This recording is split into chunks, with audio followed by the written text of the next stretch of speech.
नमस्कार विद्यार्थी मित्रों, मैं आरती राजपूत आधारशिला ऑनलाइन एजुकेशन में आप सभी का स्वागत है। आज हम कक्षा 4 में हिंदी विषय पढ़ेंगे। इकाई 2 बढ़ते कदम। जब हमने पहली इकाई स्टार्ट की थी, शुरुआत की थी पहली इकाई की, तभी मैंने बताया था। फिर से एक बार बताती हूँ। जैसे आप गुजराती में पाठ बोलते हो, हिंदी में गुजराती में पाठ बोलते हो, गणित में प्रकरण बोलते हो, इंग्लिश में लेसन या यूनिट बोलते हो। इस तरीके से हिंदी में इकाई कहा जाता है। इकाई 2 बढ़ते कदम। इकाई मतलब कि पाठ। इकाई 2 बढ़ते कदम। आज हम इकाई 2 पढ़ेंगे, जिसका शीर्षक है बढ़ते कदम। सर्वप्रथम हिंदी वर्णमाला देखें तो हमने हिंदी वर्णमाला का परिचय पहले ही कर लिया है। इसके अलावा हमने पिछली जो इकाई पढ़ी, पहली इकाई नई राह, उसमें हमने हिंदी और गुजराती दोनों ही वर्णों का परिचय प्राप्त किया। उसके साथ साथ गुजराती और हिंदी वर्णों में क्या अंतर है वो भी हमने समझा। इसका मतलब कि हमें हिंदी और गुजराती वर्णों के बीच में अंतर समझ में आ गया। हिंदी वर्णों को हम अच्छे से समझने लगे हैं, कौन सा वर्ण किस तरीके से पढ़ा जाता है और कौन सा वर्ण जो है वो किस तरीके से लिखा जाता है, उसकी हमें पर्याप्त समझ प्राप्त हो चुकी है अब तक।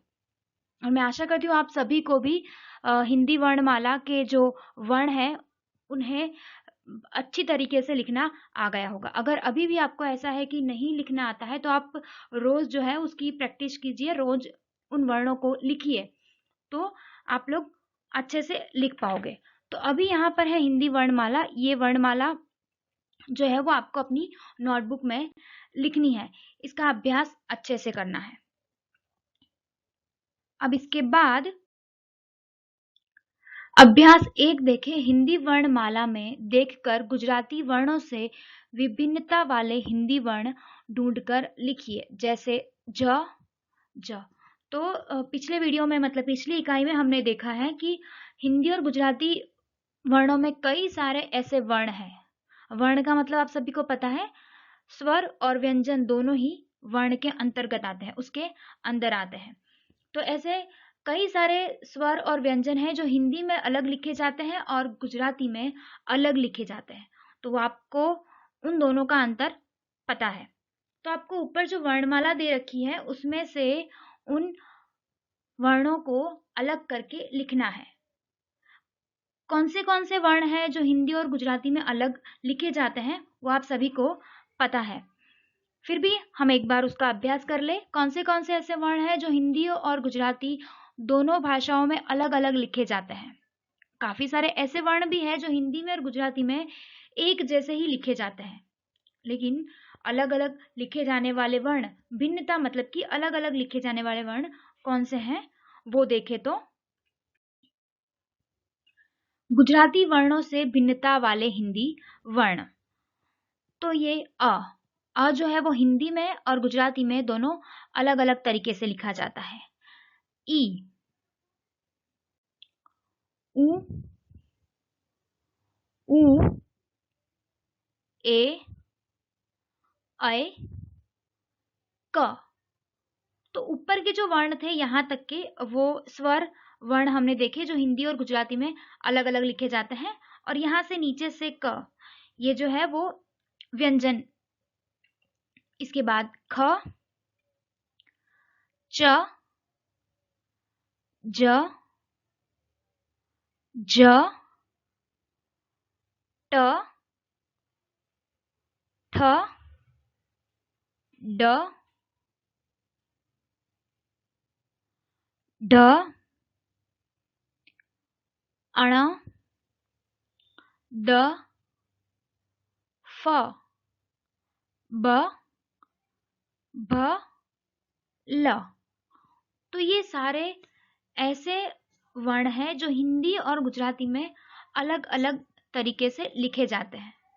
गुजराती भिन्नता वाले वर्ण जो हिंदी और गुजराती में अलग तरीके से लिखे जाते हैं। इनको आपको अपनी पाठ्य पुस्तक में भी लिखना है और नोटबुक में भी लिखना है। आपके पाठ्य पुस्तक में जहाँ पर जगह दे रखी है पेज नंबर 4 पर, वहां पर इन वर्णों को आपको लिखना है। उसके बाद पेज नंबर 5 पर अभ्यास 2 यह और वह।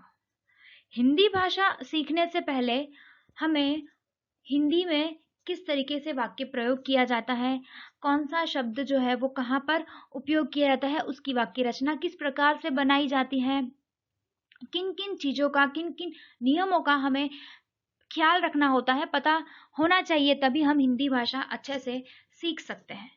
तो इसके लिए सबसे पहले यह और वह। यह और वह क्या होता है? आपने ये शब्द बहुत बार सुना है। यह किताब मेरी है, सुना है आप सभी ने यह। वो पेंसिल किसकी गिरी हुई है, ये भी आपने सुना है कि वह पेंसिल किसकी गिरी हुई है। तो यहाँ पर हमने यह और वह का उपयोग कैसे होता है वो देखना है। यह का उपयोग कहाँ होता है, वह का उपयोग कहाँ होता है। तो सबसे पहले यह किसी एक व्यक्ति या वस्तु अगर पास में हो तो उसके लिए यह का प्रयोग किया जाता है। कोई व्यक्ति या वस्तु हमारे पास नजदीक हो तो उसके लिए हम किसका प्रयोग करते हैं, यह का प्रयोग करते हैं, क्योंकि वो हमारे पास है। लेकिन किसी एक व्यक्ति या वस्तु अगर दूर हो तो उसके लिए हम वह का प्रयोग करते हैं। अगर वो काफी दूर है वो वस्तु या व्यक्ति हमसे, तो हम उसके लिए वह का प्रयोग करते हैं। इतना समझ में आ गया? यह और वह का उपयोग कहाँ किया जाता है? तो यह का अगर कोई वस्तु या व्यक्ति हमारे पास में है, पास पड़ी हुई कोई चीज के लिए हम यह का उपयोग करते हैं। पास खड़े हुए कोई व्यक्ति की बात अगर हम कर रहे हैं तो उनके लिए हम यह का उपयोग करेंगे। उसी के साथ अगर कोई व्यक्ति हमसे दूर खड़ा है या कोई वस्तु हमसे दूर पड़ी हुई है तो उसके लिए हम वह शब्द का उपयोग करेंगे। यह है, वह है। यह वह के साथ है का प्रयोग किया जाता है। यह और वह के साथ है का प्रयोग किया जाता है। अब इसको उदाहरण के द्वारा हम समझें। उदाहरण से हम समझेंगे तो आपको और अच्छे से ख्याल आएगा और समझ में भी आएगा। अभ्यास 2 यह वह। ये चित्र जो है वो आपकी पाठ्य पुस्तक का है। आपकी पाठ्य पुस्तक अगर आपके पास है तो उसमें भी आप देख सकते हो, और यहाँ पर आपको स्क्रीन में तो दिखाई दे ही रहा है। यह पतंग है, तो पतंग क्या है, आपको बहुत नजदीक दिखाई दे रही है, तो नजदीक है तो यह पतंग है। लेकिन वहीं कोई पतंग जो है वो आसमान में उड़ती हुई दिखाई दे रही है, तो हम उसके लिए वह का उपयोग करेंगे। क्यों? क्योंकि पतंग जो है वो हमसे बहुत दूर है। इसके अलावा यह पुस्तक है, पुस्तक पास में है तो यह पुस्तक है। पुस्तक दूर पड़ी हुई है तो उसके लिए हम वह पुस्तक है। उसी के साथ तीसरा उदाहरण देखो। यह घोड़ा है, घोड़ा नजदीक खड़ा हुआ है तो यह घोड़ा है। अगर दूर खड़ा है तो वह घोड़ा है। तो इतना आपको समझ में आ गया कि कोई वस्तु या व्यक्ति हमसे पास है तो उसके लिए हम यह का प्रयोग करते हैं, और कोई व्यक्ति या वस्तु हमसे दूर है तो उसके लिए हम वह का प्रयोग करते हैं। फिर से एक बार दोहराती हूं। कोई व्यक्ति या वस्तु हमारे पास खड़ी हुई है, हमारे पास है, नजदीक है, तो हम उसके लिए यह का प्रयोग करेंगे। अगर कोई वस्तु या व्यक्ति हमसे दूर है, अगर हमें उसकी बात करनी है तो हम वह का प्रयोग करेंगे। समझ में आया? उसके आगे अभ्यास 3 यह है, ये है। अब यह है और ये है, इसमें क्या अंतर है? तो यह है एक वचन के लिए प्रयोग किया जाता है और ये है वो बहुवचन के लिए प्रयोग किया जाता है। यह है, ये है। यहाँ पर है के ऊपर एक बिंदी लगाई हुई है, एक डॉट आपको दिखाई दे रहा है, इसे अनुस्वार कहते हैं। हिंदी में इसे अनुस्वार कहा जाता है। तो आपको डॉट या टपकू इन शब्दों का उपयोग नहीं करना है, आपको इसको अनुस्वार के नाम से पहचानना है। जो उसके हैं के ऊपर डॉट है उसे क्या कहते हैं हिंदी में? अनुस्वार। अब मैं अनुस्वार ही बोलूंगी तो आपको समझ जाना है अनुस्वार का मतलब कि ऊपर जो है के ऊपर डॉट लगाया हुआ है। ठीक है, यह है, ये हैं। किसी एक व्यक्ति या वस्तु पास में हो तो यह का प्रयोग होता है। कोई एक व्यक्ति या वस्तु है, वो हमारे पास है, तो हम यह का प्रयोग करते हैं। लेकिन एक से ज्यादा व्यक्ति या वस्तु हमारे पास में है तो हम क्या कहते हैं? ये का प्रयोग करते हैं, क्योंकि वो व्यक्ति या वस्तु एक से ज्यादा है। तो हम क्या कहेंगे? ये। अगर एक ही व्यक्ति है और एक ही वस्तु है तो हम यह का प्रयोग करते हैं, और एक से ज्यादा व्यक्ति या एक से ज्यादा वस्तु है तो हम ये का प्रयोग करते हैं। एक वचन के लिए यह का उपयोग किया जाता है। एक व्यक्ति है तो उसके लिए हम एक वचन कहते हैं। एक वचन, एक व्यक्ति है तो उसके लिए एक वचन का प्रयोग होता है, तो उसके लिए यह का प्रयोग करते हैं। और बहुवचन मतलब एक से ज्यादा। एक वचन और बहुवचन क्या होता है आपको मैं समझाऊं। एक वचन मतलब किसी एक व्यक्ति या वस्तु की बात की है तो उसके लिए एक वचन शब्द का प्रयोग किया जाता है।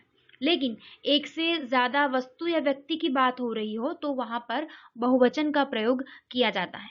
तो अगर एक व्यक्ति है या एक वस्तु है तो हम यह का प्रयोग करेंगे, और एक से ज्यादा व्यक्ति है या एक से ज्यादा वस्तु है तो हम लोग ये का प्रयोग किया जाता है, करते हैं। अच्छा, इसके साथ हम यह के साथ है शब्द का प्रयोग नहीं करते। यह के साथ है, हमने पहले देखा यह पतंग है, लेकिन एक से ज्यादा पतंग है तो ये पतंग है, क्या हो जाएगा? बहुवचन रूप हो जाएगा। यह लड़का है तो बहुवचन में ये लड़के हैं। तो बहुवचन हम जब प्रयोग करते हैं तो वाक्य के अंत में जहां पर है लगता है वहां पर अनुस्वार लगेगा। इसको हम उदाहरण के द्वारा समझते हैं जिससे आपको अच्छे से समझ में आएगा। आपकी पाठ्य पुस्तक में उदाहरण दिए हुए हैं, आपको समझ प्राप्त हो इसीलिए। यह है, ये है। यह लड़का है, तो एक लड़का है इसलिए यह और है। एक लड़का है इसलिए क्या हो जाएगा? यह और है। लेकिन यहां पर एक से ज्यादा मतलब दो लड़के हैं या दो से ज्यादा, तीन या चार, तो ये लड़के हैं। ऊपर अनुस्वार लिखा हुआ है, ये है और ये है में अंतर है। यहाँ पर अनुस्वार नहीं है और यहाँ पर अनुस्वार लगाया है। तो बहुवचन में है के ऊपर अनुस्वार लगेगा, तो ये लड़के हैं। उसके बाद यह हाथी है। एक वचन, एक ही हाथी की बात हुई है तो यहाँ पर एक वचन, ये हाथी हैं। यह लड़की है, ये लड़कियां हैं। यहाँ पर शब्द में भी परिवर्तन आपको देखने को दिखाई दे रहा है, देखने को मिलता है। लड़की तो बहुवचन में हो जाएगा लड़कियां, हाथी का हाथी ही होगा। कुछ ऐसे शब्द होते हैं जो एक वचन और बहुवचन में एक जैसे रहते हैं, लेकिन कुछ एक शब्द ऐसे होते हैं जो एक वचन और बहुवचन में अलग अलग होते हैं। उसको हम सीखेंगे। अब जब बड़े स्टैंडर्ड में आओगे तब आप उसको, और उसके नियम होते हैं कौन से, किस तरीके से नियम होते हैं, वो हम बड़े स्टैंडर्ड में आएंगे तब और अच्छे से सीखेंगे। उसके नियम जो है वो आपको उस टाइम पढ़ने में आएंगे। अभी फिलहाल आपको कुछ शब्द दिए हुए हैं, आपको वो ध्यान में रखना है कि लड़का एक है तो लड़का, और एक से ज्यादा है तो लड़के शब्द का प्रयोग होता है। उसके बाद यहाँ पर हमने ये देखा यह लड़की है, तो यहाँ पर ये लड़कियां हैं, अनुस्वार आया। उसके बाद यह माला है, माला सिर्फ एक ही है तो यहाँ पर यह माला है। लेकिन बहुत सारी 3 मालाएं आपको दिखाई दे रही हैं यहाँ, एक से ज्यादा, तो यहाँ पर ये मालाएं हैं, ये मालाएं हैं। तो यहां तक आपको समझ में आ गया यह और वह का प्रयोग कहाँ होता है? यह है और ये है, इसका प्रयोग कहाँ पर होता है? यह का प्रयोग एक वचन में होता है और ये का प्रयोग बहुवचन में होता है। किसी एक वस्तु या व्यक्ति है तो उसके लिए हम यह का प्रयोग करते हैं और वो वस्तु हमारे पास में है तो। लेकिन अगर कोई एक व्यक्ति या वस्तु है वो हमारे पास में है तो हम उसके लिए ये हैं इसका प्रयोग करते हैं। यहां पर एक और उदाहरण दिया हुआ है, यह पुस्तक है, ये पुस्तकें हैं। एक से ज्यादा पुस्तक है तो ये पुस्तकें हैं। के ऊपर भी अनुस्वार है यहाँ पर और हैं के ऊपर भी अनुस्वार है। इस वीडियो में इतना ही। आगे की इकाई हम नेक्स्ट वीडियो में पढ़ेंगे।